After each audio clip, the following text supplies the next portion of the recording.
It feels good to be back. So, hey everyone. For those joining in now or later, this is your host, Christopher D. Casson, with another nice episode of Thru Autistic Eyes, an autistic adult that's just rediscovering the world. And here with me is, there goes my head again. And here with me is Demon K. Ross, who is a speaker, trainer, and coach primarily serving schools and youth organizations around the Chicago area. He's currently serving as an assistant dean at a therapeutic day school where he educates and supports students with varying ranges of social and emotional disorders. From stage, he speaks to youth, sharing his experiences dealing with limiting beliefs and overcoming the need to be perfect or accepted. He's also worked with other individuals and organizations, training and coaching them how to better manage their habits of thinking with the principles he has recently learned through Habit Finder and of the Mandino Institute. I hope I said that right. Yep. And that was quite a bio. So I wanted to thank you for joining me for this episode. Oh, absolutely, Christopher. Anything for you, buddy. Yeah, and also we happen to be on the same team in the next Impacted team, Jason. So Yep. Hashtag Team Jason all day. Yep. Every day. Every day for the rest of our lives. That's right. Yep. So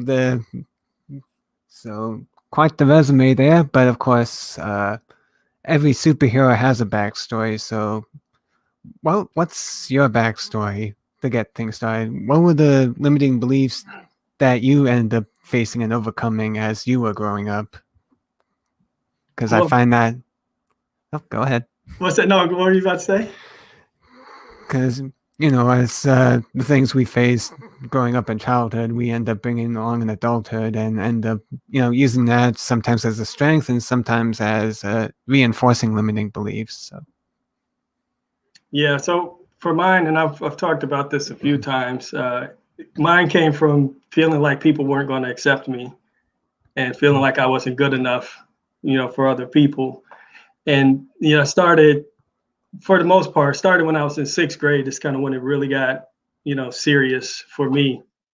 I had a situation where there was this young lady who, she liked me. She was a couple of years older, so I was in sixth grade. She was in eighth grade. She liked me, and one day she asked me if I would be her boyfriend. We were riding the bus going home from school, and I told her, I was like, no, and there was nothing wrong with her. I just didn't like her like that. And, I wasn't rude about it or anything. Apparently she didn't like that too much. Maybe it was because I was just this little sixth grader who was, supposed to bow down to her or something. I don't know.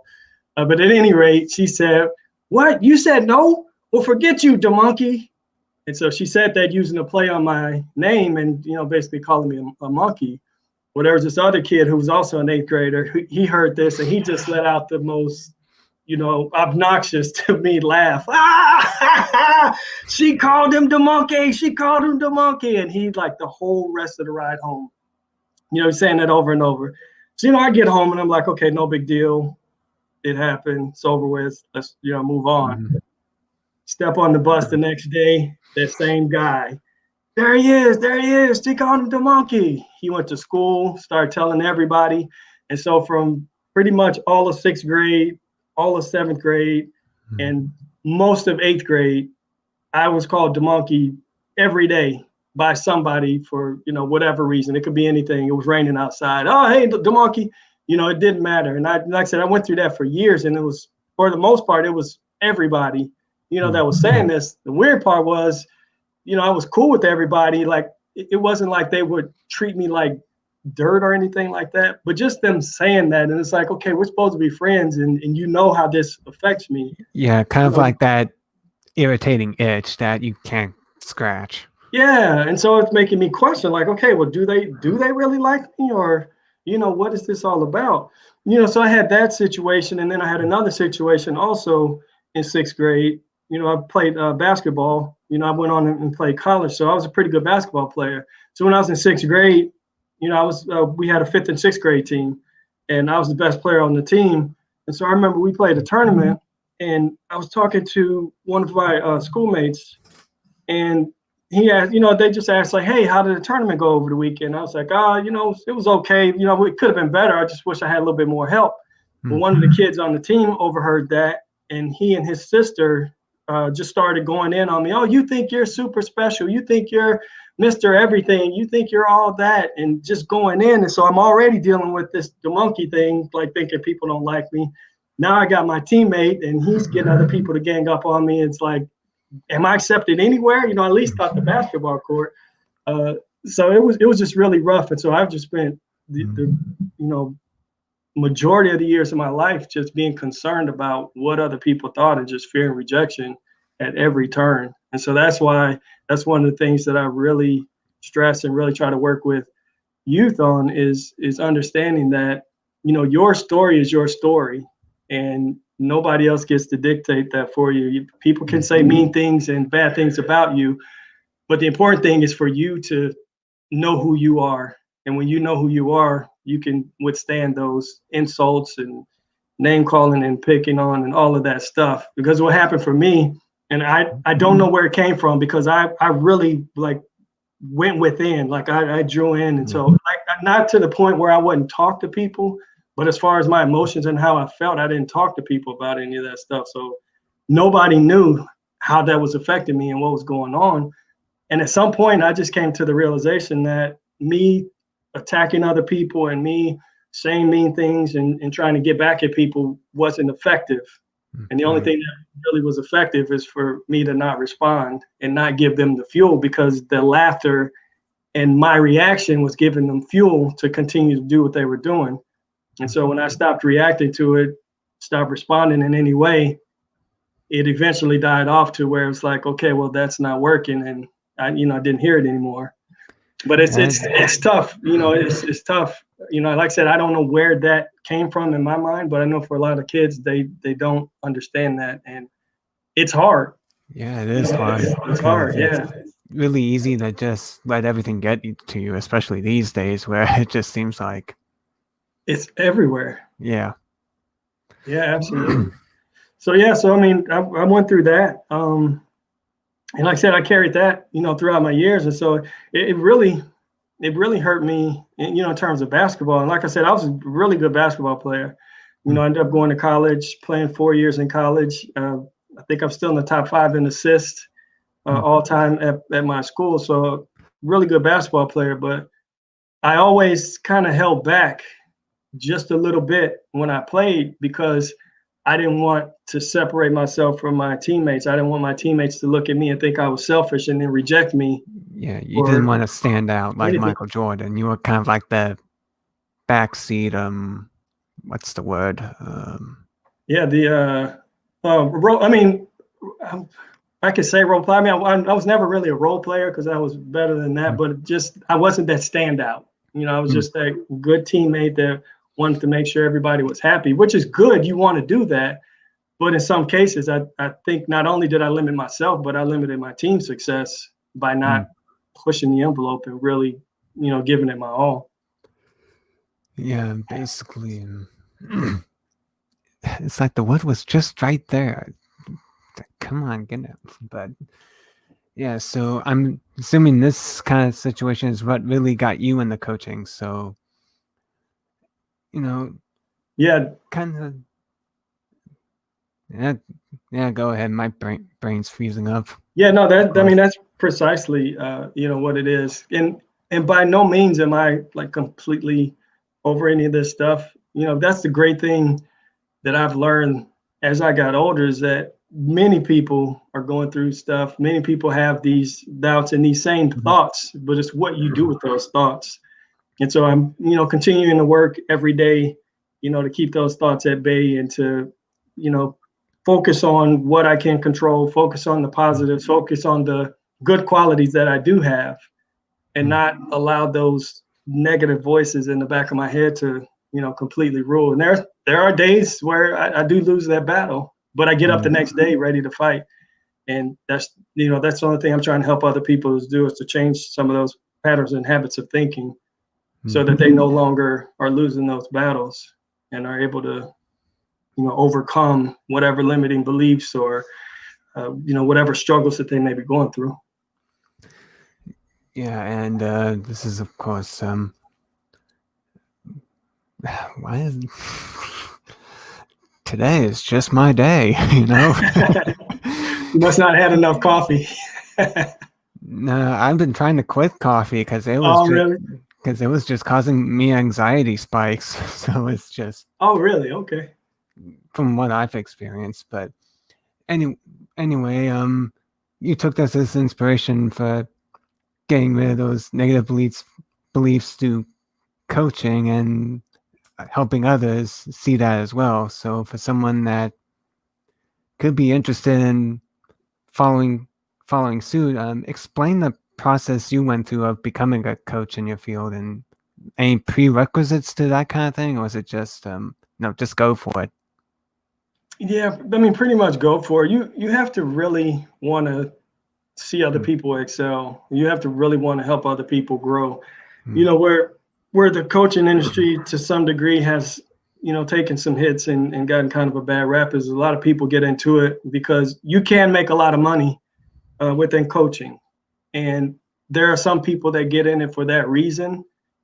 And it puts a bad name on it because you're not giving yourself, like, in order to be a good coach, you have to really be able to, look at yourself first off and understand where you are, understand what your flaws are, what the things are that you're struggling with and dealing with, Right. and be vulnerable and open enough to share those things with the people that you're trying to help, and to help create an environment for them to let their walls down so you can step inside of their world and really help them address the things that are holding them back. And so, I mean, that's really the prerequisite. I mean, you don't necessarily have to come from some successful background and have, any types of business. Now, it helps if you're talking about doing something specific. Like if you want to be a business coach, then obviously you want to have some background. Where the area that I work in, as far as helping people change their habits of thinking, it's just about learning the material. And like I said, just being able to step into somebody's world and really be invested in their success, not about the glory and not going into engagements and going into sessions with people with your own agenda. You have to be willing to drop your own agenda, and it has to be all about the individual that you're or individuals that you're working with. Yeah, not about me, but we. Absolutely. It's a journey we're taking together. Yeah, and since we're talking about, everyone's going to have those defensive walls up at first because of what you just said with, some bad rap at coaching sometimes. So what do you do to help bring down those barriers and just show that you're an authentic guy? You really want to help them. Yeah, it really boils down to listening with the intention of understanding. A lot of times you'll see people talking and you hear and go, yeah, yeah. But it's really about asking those questions and really getting a true understanding of what somebody's saying, because we can have a conversation and you can say things and I go, yeah, that's great. And you may walk away and think, okay, he's really good conversationalist, but when you really want to understand what's going on somebody's, you want to go deeper below the surface of what they're telling you and ask them, tell me more about that. What was that experience like? How did that make you feel? So you really have to, it's really more about asking the right questions and asking questions. And like I said, creating an environment of trust that, I'm in this for you. I'm listening. I'm not listening to use to my advantage to take advantage of you, but I'm listening to help you understand and helping people identify and see what their goals are and setting up the right mental structure in order for them to get to those goals. But it's really, like I said, it's about listening. That's the most important thing. And I think a lot of people listen or miss that point because, we're depending on where you are, some people want to be heard. Yeah, some people just like to be able to speak a lot. Yeah, exactly. And hear themselves speak rather than listening. And you can't want to be the guru, so to speak. So really, a lot of your sessions should be more about listening and only talking about to gain understanding. And then once you're able to do that, then you can get to a point where you can address someone and give them some honest feedback and be able to point out that hey, based on what you told me, these are your goals. So if we're really talking about you getting to your goals, these are the things that you need to do. But it takes you really, like I said, listening, asking those probing questions. Tell me more about that. Oh, that sounds interesting. Tell me a little bit more. How did that make you feel? So it's those things that are really help bring those walls down and help people understand that they have value. They're important. And I think that's missing a lot in our world right now is, people are having a really hard time seeing other human beings as valuable. And it's why we have so much chaos and stuff going on right now. Oh, and how does that make you feel? Does not make me feel good. I hate, like, one of the things that I love most is seeing people getting along and working together. So all of this chaos is not doing well for my soul. Yeah, I've been stepping back from all that, and I Yeah, think me just giving up cable and not watching the news has been one of the best things for me, because just all that negativity really brings you down to a lower level, And yeah, it does. I mean, it can be depressing if you consume too much of it. And I think one of the things is that really affects people is we all, to a degree, we all have a certain need to be right. yeah, And so when you're operating from that space of needing to be right, and then you couple that with having a hard time seeing the intrinsic worth of another human being, then it's hard for you to see value in their opinions and their point of view. So it's like I say, yeah, it's really tough if you consume that stuff too much. yeah, and the inevitable biases that come with that, and need to Absolutely. think that we need to be right in order to be winners and all that shebang. Exactly. I mean, the only way any of this works is if people try to find the value in each other's ideas. That way we can all come and pull the best from everything and make things better. But as long as people are so hell-bent on, I'm right, the way I think is right, and that's all that counts, then we're never going to get anywhere. And some of that comes from, uh, their own limiting beliefs, bringing them down. They bring everyone else down. So, what do you think is the number one limiting belief that kids growing up seem to commonly have? And looking at because I recall you actually working with maybe a few autistic kids. So, and for them having those limiting beliefs, such as me with thinking, oh, autism is always going to hold me back. What would you say the parents of autistic kids could do to help lift them up? Put them in situations where they win, where they can get wins. Hmm. And that's where most of our growth comes from is finding those little wins along the way. And as we continue to get those little wins, we keep getting those little bit of dopamine spikes along the way. But it's getting those little wins and making a big deal about those wins, celebrating the small wins. I think in general, as a society, I don't think we do that enough. We don't celebrate our wins enough because we feel like we have to have the home run, and it takes a hell of a lot to get to that big mountain on the top. Or So those yeah, special participation trophies. yeah, don't yeah, I'm not a fan of those either. I'm not either. I got one basketball in third grade, and that I just threw it in the trash like years later in life. They Yeah, don't help. no, Pay we attention, schools. get them. Yeah, get them wins. Get them whatever, however small, but just get them a win in some way, some shape, and make a big deal.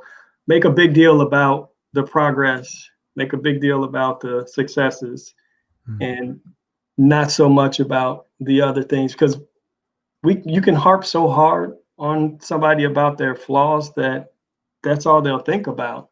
Yeah. And then as they get older, their constant thought is, I'm a screw up, I can't get anything right, I'm always messing up, because they have that voice. And it's coming from well-meaning parents. I mean, we want our kids to do well, but if they're constantly hearing about what they didn't do, what they need to do, what they should do, it makes it hard to really go out and find those things that they want to get to and choose to. And it's just as hard when it comes from their peers, such as what friends they could have, or even sometimes even the school faculty. I mean, yeah. Absolutely. Yeah, absolutely. Parents, siblings, staff at the school, as you mentioned, friends, all of those is, if you're constantly hearing those things, it's hard for you to think anything else. And that's why I really talk about people just going within and finding the value within themselves, because like I said, it's not, people are coming from a good place. So when we're correcting other people at times, or pointing things out, most people aren't doing that in a malicious way, but it's just, we need to understand the ramifications of even that constantly, when we're not giving enough of the celebrations of the victories, of the wins, of that, giving those attaboys, attagirls. The more we can do of that, the better we'll equip our kids to go through life with self-esteem and be able to face some of the challenges that'll come their way. Yeah, the only difficult part is just actually doing it, because it's good to hear it, but for a lot tend to just go the easy path, the negative path. So, and they unknowingly are just repeating the cycle, because what happened to them, and now suddenly they became the people that basically talked down to them in the first place and got them in that low place in the first place. So it's just this continuous cycle. And Oh it's like, yeah, absolutely. And I can say guilty as charged. My son's downstairs right now reading, and I catch myself at times doing that. It's like, hey, dude, put that away. Why is that sitting over there? You should have put that there. I told you. And I catch myself sometimes going, Demond, chill out, dude. You're doing exactly what you're teaching other people not to do. It's easy to point those things out, but being able to take a step back and say, hey, I love it when you did that. Keep doing that. That was great. That was awesome. Dude, I'm so proud of you. Those are the things that we really need to continue to, put out in the forefront. so for trying to start that change, how would you suggest someone be able to have an easier time catching themselves, so that they eventually get to a point where they just don't do it in the first place? The Well, the things. Yeah. yeah, well, it's acknowledging Mm. that you're doing it. And if you can, try to create some kind of system where you're just keeping track of all the times that you're doing that. It's sort of like, I don't know if you've ever done anything with money, but some people in the financial world will have people track their spending and write down everything they buy, from that coffee, the candy in the vending machine, or the chips or whatever, throughout their day, and take that throughout the month. And then once you do that, because you're not conscious about most of the spending that you're doing. Yeah, most won't even look at their credit card reports. Exactly. And I think being able to do that with, your interactions, and checking off and marking how many times, you did that. So you have to be, willing to be intentional about making the change. Yeah. With that intention, being able to look within yourself, setting up some system to track how many times you're doing it, and making yourself aware of it. And then as you become more aware of it, then as you're doing it, you start to catch it. But if you allow it to be a secondary thought, it won't happen. So just, like I said, becoming intentional about making yourself aware of the amount of times and the types of things that you are saying. And it's a process, it's a process that takes time. Like I said, I still catch myself doing it from time to time with my son. So I understand the difficulties in it. Yeah, and it kind of sounds like it's all based on emotion, and that, we just tend to continue on because of that emotion, and we just get attached to, hey, this emotion came up, do this, and it's a matter of somehow flipping it, from Yeah, what I understand. yeah. Yeah, well, and the other thing with that too is like when we talk about habits, and like in my school, I think sometimes we kind of get lost in expecting our kids to just change.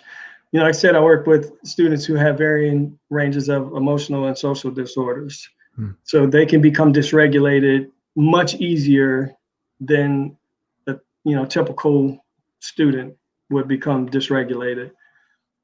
And so the idea is that we have to really communicate to the students and communicate to people and ourselves when we're doing stuff. We need to do things when we're in the right state of mind, because you want you want the habit to become so strong that whatever emotion comes along, because the habit is there, you're going to take the right action.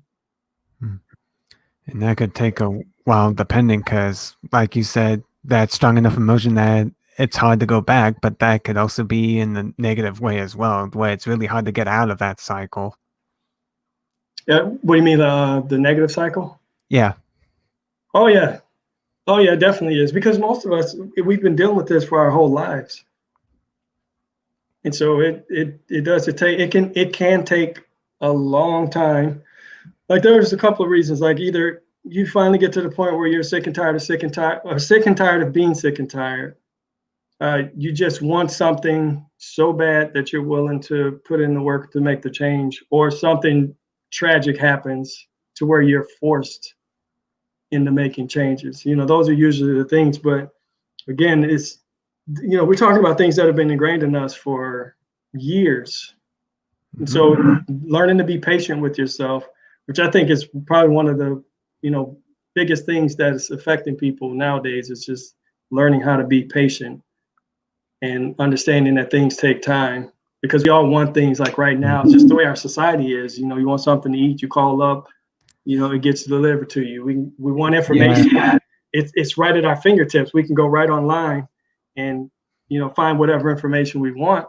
And so when we look at changes in our lives, we want that same quick, instant gratification that we can get everywhere else. And that's just not how it works for us as human beings. It takes time and effort to make changes.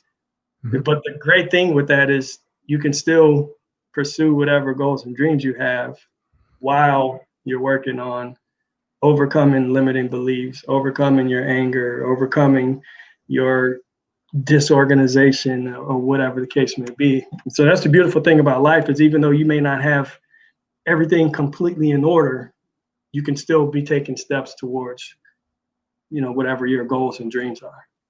Yeah, as long as you don't act like Veruca Salt. Like who?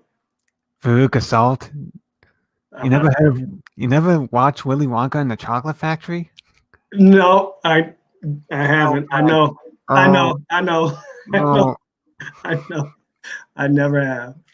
oh boy. Well, she's one of the characters in the. It's actually a book that was adapted into a film twice. And it was like the children winning ticket getting the chocolate factory, and one of them is this really, really spoiled brat called Veruca Salt, who basically her parents just gives her everything she wants, and she's just like I want this, I want that, I want it now, and just and it ends up backfiring on her when she's going through the factory, because one of the prizes was,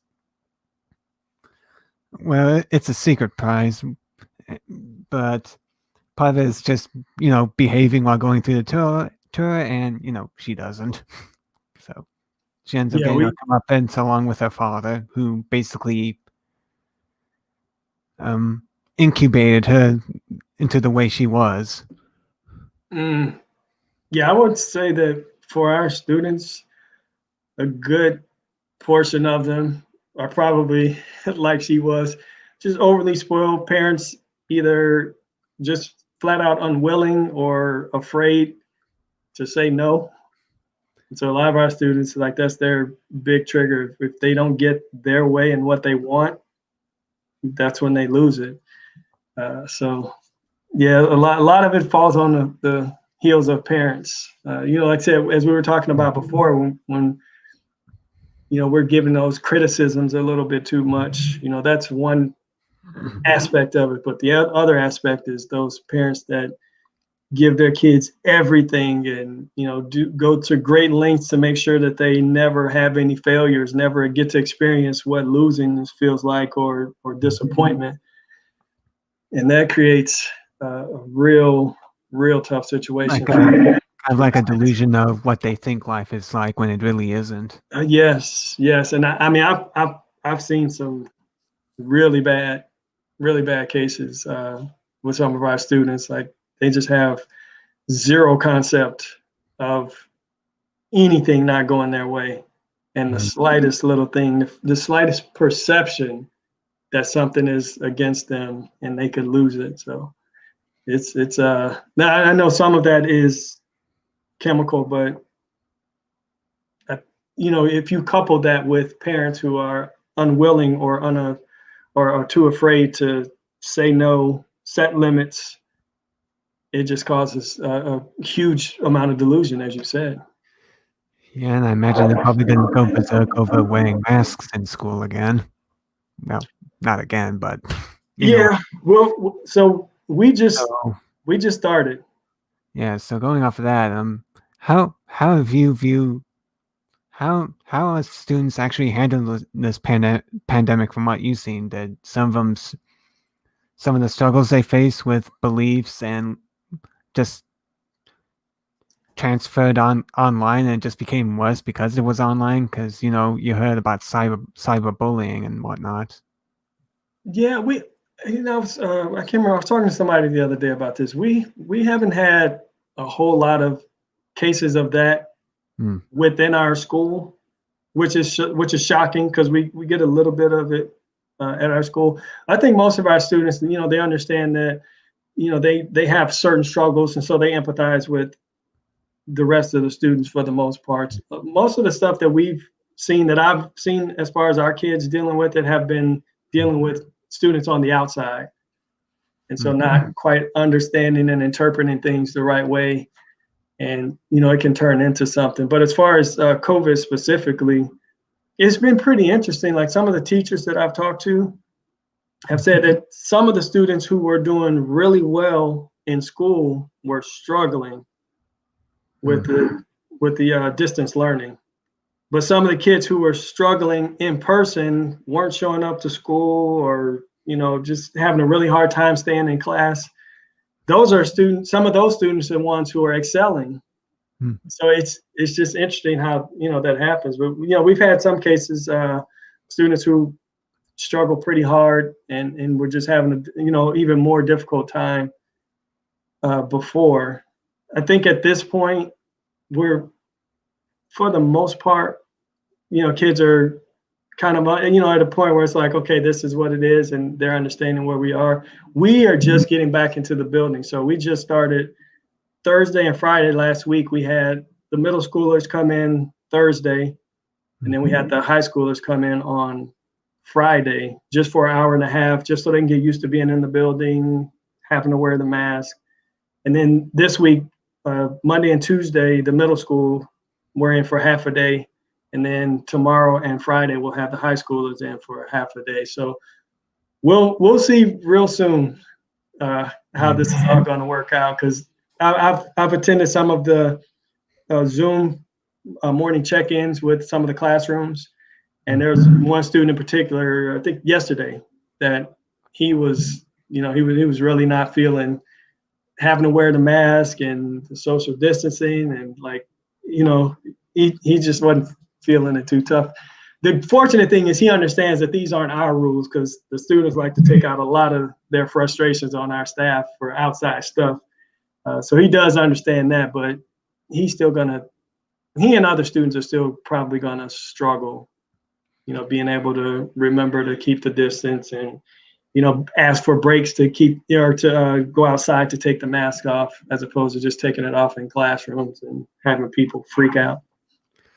Yeah, so how would you keep up their spirits during this kind of time, because this is dramatically different than, what we went through growing up. So how would you, help keep that inspiration up to keep going, going for their dreams despite, just all this? really just really keep encouraging them and encouraging them to continue to believe in themselves and their ability to manage this situation, to get through this situation, keep them focused on their goals, particularly those seniors, because a couple of the ones I was talking about were seniors that will struggle, but keeping them focused. Hey, you've worked really hard to get to this point, to put yourself in position for graduation. Let that be at the forefront of your mind as you're going through and dealing with some of these things. And for the other students, just the credit. I mean, show them and tell them about how resilient they are, that they're able to manage and go through these changes, because everybody is dealing with these same changes, and you're doing just as good as everybody else. We're all struggling with this, but you're managing it very well. If you need anything, you need any support, we're always here to help you, just like we are in regular times. So those are some of the things that I've been expressing and will continue to express to our students. Yeah, so it's almost like they're getting a very early lesson of learning how to pivot. Absolutely. Absolutely. And there's a lot of adults struggling. We had like this one.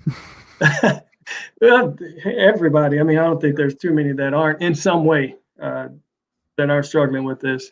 But we had a meeting this morning with a Zoom meeting this morning with a lot of the staff, and people were talking about the concerns about students and their ability or not to be able to keep the social distancing and all of that stuff. And my boss chimed in, and or even kids like trading masks. Because, hey, I like that mask. Could I have it? Oh yeah, that will. I can only imagine how staff would react to something like that. But my boss just stepped in and was like, "Hey guys, let's be practical here and thinking about how we want to handle these situations, because a lot of us are just as anxious and just as dysregulated about all of this as the students are. So let's not get ahead of ourselves and trying to expect them to just fall into line with all of this stuff when we're still wrestling with it, in some cases." Yeah. So, there's a lot of peer pressure growing up, as we both definitely know. And, what can kids do that might be listening to this, or maybe their parents, what can they do to resist the peer pressure of not being themselves and just going for it? Because, it always starts with whatever actions you take. So what would your best advice would be for that? For the kids or for the parents? Let's go with the kids first. That's a tough one, because I mean, I remember being a kid and it's like, what can you really tell? Because we all think as we're getting older, like, I got this. I know what I'm doing. I know what's good for me and what's best for me. The thing that I always tell kids when they're caught in those situations where their friends are pulling them in a certain direction is, just what is it that you want? What do you want in life? Where is it that you want to go? And look at the decisions that you're making. Look at where your friends are pulling. And I always tell the story about my best friend and I. So when I was in college, my best friend, he was a year ahead of me. And actually I can say this about all my friends, but he started drinking probably around sophomore year, because I didn't drink in college. I didn't take a drop of any alcohol until I was a junior in college. But he started drinking, I think it was like his sophomore year. And the one thing I can say about him is he always said to me is like, hey, whatever you do, if you can avoid it, don't ever start drinking. And I used to go to all the parties. I used to hang out. I be at people's houses, and all of my friends, every last one of them, would drink. And every time I would have so many people go, man, I admire you so much. The fact that you can sit in this environment and just be yourself and not fall in to temptation or whatever, but they never pressure me. And I always tell people, those are the types of people that you want in your life, the types of people that are going to steer you in the right direction and do everything they can to keep you clear of any danger or anything that's going to pull you off of your path. And so I tell them, just identify and look for those people and look at what they are trying to get you to do, and really analyze, your what's the word I'm looking for? Your moral compass and what it is that you look to and look for to have in life and the type of person you want to be. So, it's doing that and looking inside and then giving them examples of what I'm talking about. And like I said, I had great friends, when I was in college, and I talk about them all the time. I'm guessing you might be talking to them during your talks to students. So when you first started with coaching, what was it like for you with your first time talking to them? How much has changed with what students have faced in the past when we were kids in comparison to today? Is it still kind of similar with just a different shiny coat of paint, or? Yeah, I'd say the biggest difference is just probably the access that they have to certain things that, back when I was growing up, they were deemed as inappropriate and kept as best as possible away from kids. But now kids have access to everything. They can hear everything, see everything, and in some cases, do everything. And so it just makes it that much harder because there's so many outlets in so many places where kids can go to get distracted and get pulled off track. But as far as the peer pressure itself, I mean, I don't really think that's gonna change. It's just the opportunities that kids have to fall into some pretty bad stuff. It's just like TikTok, all of it. TikTok. Yeah, not all of it, but it's been getting quite a bad rap recently. So yeah, I don't go on there myself, but yeah, I haven't either. I was trying it before, and I was like, I'm not sure I get it, but yeah. But maybe that's just a sign of me getting old. You're still a young pup compared to me, so No, really? How old are you? 45. No, I'm 10 years younger than you. Yeah. So yeah, I got a little gap. Yeah, be 46 in November, so a couple more months. Sitting at 45. Don't mind me. I'm just yawning because I must have been the caffeine from that matcha drink early this morning. Finally crashing. Oh, yeah, the tea? Yeah.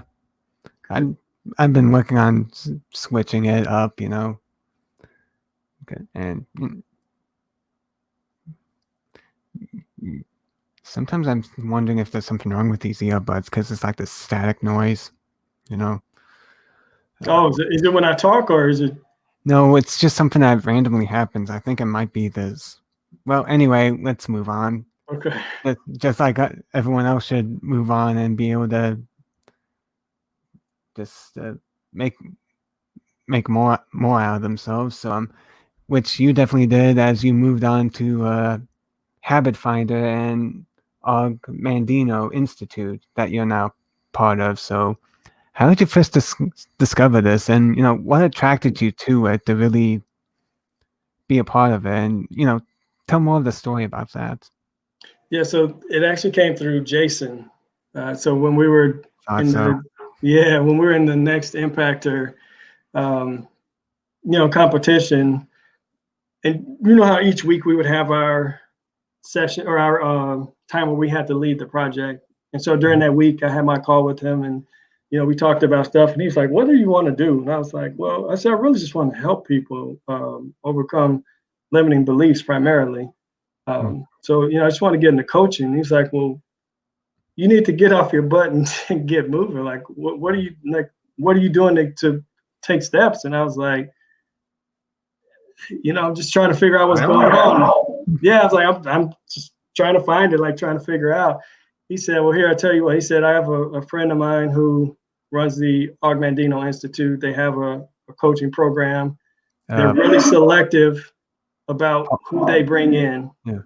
Is it Paul Blanchard, I believe, with Habit Finder? Yeah, Paul and his dad, Dave, but he was referring to Paul, but he said they're really selective about who they bring in because they take a small group. They only do 2 trainings a year. So you may have seen like some of these programs on advertisements where, come into coaching and they just flood and have however many people will sign up can go through the program. They're not like that. They're very selective about who they bring in, and they only do like 5 to 10 people each session. They do 2 sessions per year, and they'll do 5 to 10 people each time. So they're really selective about who they select to be one of their coaches and represent them. And so Jason was like, I'll send an email, introduce you to, and then I'm out of it, and you can figure out if that's the right fit. He'll figure out if you guys are the right fit. And so when I first heard about it, I was like, okay, Mandino, I know that name, because as I was coming up my years fresh out of college, I got into the Amway business. And so during that course, we started reading all these books, and that's where I got introduced to personal development. And so I remember one book in particular that I really loved was A Better Way to Live by Mandino. So me hearing that name automatically, I was like, okay, I want to know more. So Paul called me, and we talked, and he was like, asked me about Mandino, and I said, yeah, I have a couple of books on my shelf that I've read, and I said my favorite is A Better Way to Live, and he's like, that's great. He said, I love it because his most famous book is The Greatest Salesman in the World, which is what the Habit Finder training and coaching is based off of, the 10 scrolls in The Greatest Salesman in the World. But he said, I always find it refreshing to find people that are familiar and have some favorites that are other books of Mandino. And so he and I talked, and he's like, well, I can clearly see that you really do have a desire to help people. So if you're interested, we'd love to have you come aboard. And so from there, I went through the training and got my certification a while ago. Congrats. Thank you. Yeah, because I remember him being a speaker at Unstoppable, actually, before this pandemic went full swing, actually. And he was actually there, and I actually got to meet him face to face, and it was... He's a big dude, isn't he? Yeah, he's even taller than me. Yeah, he's a big guy. I remember we had our coaches retreat last year, September last year. And I mean, you see him, and he always talks about being a big guy, but when you actually see him in person, it's like, holy cow, this is a big guy. Yeah.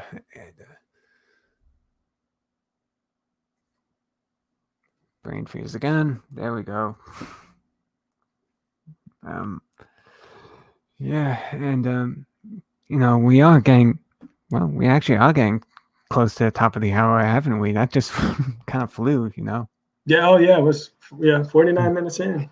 Yeah, so for those out, it just seemed like you're another great example of someone that went through all that and just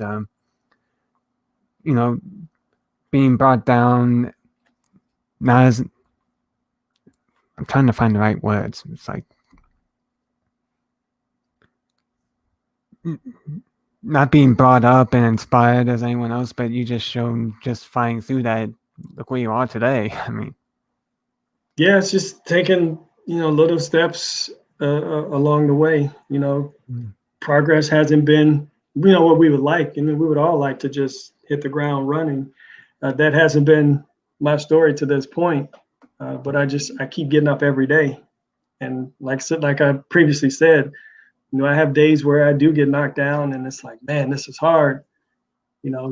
Just believing and continuing to push, and not taking any rejections personally. Those things are still hard, but just keep getting up every day and fighting. And that's all I want to help encourage other people to do, is just keep continuing to get up and fighting every day. And every day is not going to look the same. Your best today might not look the same as yesterday. Might not look the same as it will tomorrow. Some days will be better than others, but as long as you give your best every day and know that if you're doing the right things for the right reasons, eventually you will get to where you're trying to go. Yeah, it's like that 90s band Wamba song. I get knocked down, but I get up again. You Yeah, can keep me down. love that song. Yeah, The night away. He takes a whiskey drink. He takes a vodka drink. He takes a vodka drink. He takes a cider drink. He sings a song that reminds him of the good times. He sings a song that reminds him of the better times. yeah. So I remember that. I think that was the lyrics. I don't know. haven't listened to it in a very long time. I knew it was like a big hit in the 90s. Yeah, I just know the chorus. I just know the chorus. But yeah, it's exactly that. I get knocked down, I get up again. Nothing's gonna keep me down. So that's just all I try to push people and help people to see and get to, is that place where they're getting back up every day, fighting, grinding, get knocked down, get back up, get back on the horse, keep on riding. Yeah, I kind of equate that to, in Buddhism, they kind of like to use the lotus flower as an example. The seed stuck in the muck and doing its best to push on through, but eventually you do get to the surface and then you just bloom, Yeah. Yes, like I don't know if you've listened to Les Brown, but he talks about the Chinese bamboo tree. Yeah. And saying how it sits in underground for 5 years, and you have to water it and nurture it every day for 5 years. And it takes about 5 years for it to break ground, but once it does, it grows 90 feet in like 30 days or some short amount of time. It just sprouts up. But you have to be willing to go through those dark days. You got to be willing to go through those rough moments, those rough patches, and really be able to identify what you're willing to go through to get to whatever it is that you're trying to get to. Because if you're unwilling to go through the hard times and you're unwilling to push through that, then you may as well not start. And that's where a lot of people get in trouble is they get started because, as we talked about earlier, the emotions, and we all make decisions based on emotions. So I'm not saying that they're not important. But it's when the emotion wears off, it is really take into account, what am I willing to go through? What am I willing to do in order to get to where I want to go? And if you're not willing to fight and you're not ready and willing to go through those dark days and those dark times and those rough patches, then probably find something else to do. Yeah. So since we're getting to the top of the hour, I really want to thank you for being what is this with all these alerts? It's like alert, all this other different stuff all of a sudden on me. So anyway, back to this. I just really want to thank you for your time to be able to discuss about different ways of inspiring the youth, which I think is more important now than ever, considering all the current events going on. Yeah. So in closing off, what would be the best advice you could give to someone that could be listening in and is also wanting to help improve lives of youth of today like you are? What would you say would be the good first step? To anybody that's wanting to help out youth? Yeah, or just coaching in general. Well, I'd say, check your heart. Make sure your heart's in the right place. Make sure that you're really coming from a place of service and coming from a place of giving and wanting to see other people succeed. Really work on seeing the intrinsic value of those that you're working with. The human beings, human life is very valuable and very important. Understand that people are not their thoughts. People have thoughts, people make decisions, but at the end of the day, we're still talking about human beings. People will make mistakes, people will disappoint you. But seeing the value in that human being and seeing and understanding the preciousness and the just the overall value, the significance of human beings will really take you a long way.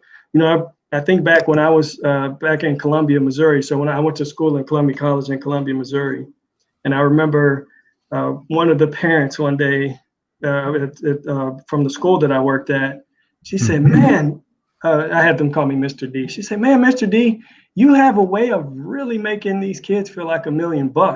And without hesitation, I said, "Well, because they're worth more than that." And that's how you have to see people if you really want to be in a position to help them. You know, it can't be about ego. It can't be about you. It can't be about the idea of you being able to attach your name to seeing someone else successful. It just has to be simply about wanting that other person, wanting that child to succeed and grow. And if you have kids wanting those students to have the same benefits, the same education, the same opportunities, the same success that you want for your own kid, I mean, it really takes that level. And that's, if you want to be successful, if you want to be impactful, then that you have to have that level of caring about other people and belief in other people and the goodness in other people, and be able to see that and express that to people and have them see that. And if you can come from that perspective, and if you can drop yourself out of it in every engagement and really pour yourself into helping other people, you know, there's no limit to the amount of people that you can help and to the depths that you can help an individual. Well, I'm waiting for that. I'm waiting for that to end. Okay, it ended. So, while I'm stun locked by that answer, how about you tell people how they can contact you and learn more about you? So. Well, you can go to my website. It's demondkross.com. It's DEMONDKROSS.com. You can go there. As we talked about before, I'm working with the Habit Finder with the Mandino Institute. Habit Finder is an assessment that scientifically measures your habits of thinking. It's not the same as a personality test. Personality tests are pretty much based on your emotional biases. What this does is really goes to the root of the actual habits of thinking. I would advise, go to my website, take that test. It's completely complimentary. And you also have a complimentary session where we can go over the assessment, talk about some of the habits of thinking that are supporting you in your efforts and some of those that are sabotaging you in your efforts. But I would just, recommend doing that. You can hit me up on any of the social media sites. It's at Demond K. Ross, whether it's on Twitter or Instagram. You can find me, Demond K. Ross, on Facebook and on LinkedIn as well. Yeah, and speaking of that, you can also find Thru Autistic Eyes through Facebook, Instagram, and also our own Patreon page in case anyone would like to give a little bit of support to keep the show going, because why does it always freeze at the most important time? My brain. Oh dear. But man, okay, we're at the top of the hour. So anyway, I just want to thank you again, and thank everyone else who has popped in to join, to listen in either right now or during a replay. This is Christopher D. Casson with Thru Autistic Eyes, signing off, and hope to see you for the next episode. So take care, everyone. Good night, everybody.